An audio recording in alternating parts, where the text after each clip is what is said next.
بحكم ان انا عندي الوراق تما في امريكا، عطاوني لي سي باسي، خرجت معايا الدري، عطاوني ديال 3 شهور، صدقت بركه 3 سنين.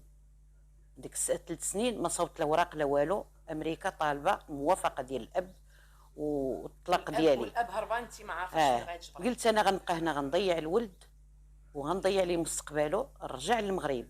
الوقت اللي رجعت للمغرب كان نكتشف في المطار شدوني، دافع عليا 3 شيكات، كل شيك فيه 8 مليون. الشيكات ديالك؟ ديال الشيكات ديالي من يعني كل مدينه. دفع عليا في بن سليمان، دفع عليا في سطات، دفع عليا في الناظور. يعني من المطار دزت لبن سليمان، دزت لسطات، دوزوني هذا. والحمد لله الحمد لله كان عندي شويه الفلوس، خلصت المبلغ اللي عليا، ودرت خبير تما بان السينياتور ماشي ديالي.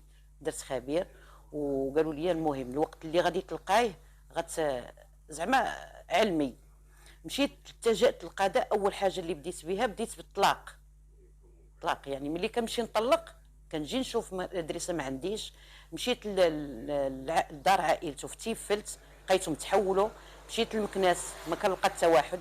يعني السيد غبر الاثر ديالو، غبر. لا ولا عائلته؟ لا ولا عائلته. يعني هو مخطط لهذا الشيء وعارفني غنقلب عليه. يفهموا كانه هو متفق هو والعائله ديالو تقريبا. متفق هو والعائله ديالو، الاكثريه متفق هو ومراته.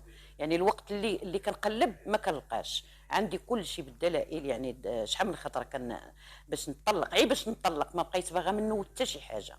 عي باش نطلق والو ما بقيتش حقي. من بعد 14 سنه وهو غايب، وانت طبعا ما جبرتيش، لان الا ما كانش عندك العنوان راه الشرطه والامن ما عندهم فين يشدوه.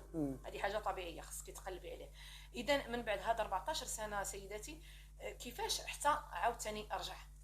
كيفاش عاوتاني رجع؟ الدري بحكم الدري بدا كيكبر، يعني ما شافش بواه، خلى عنده 6 شهور.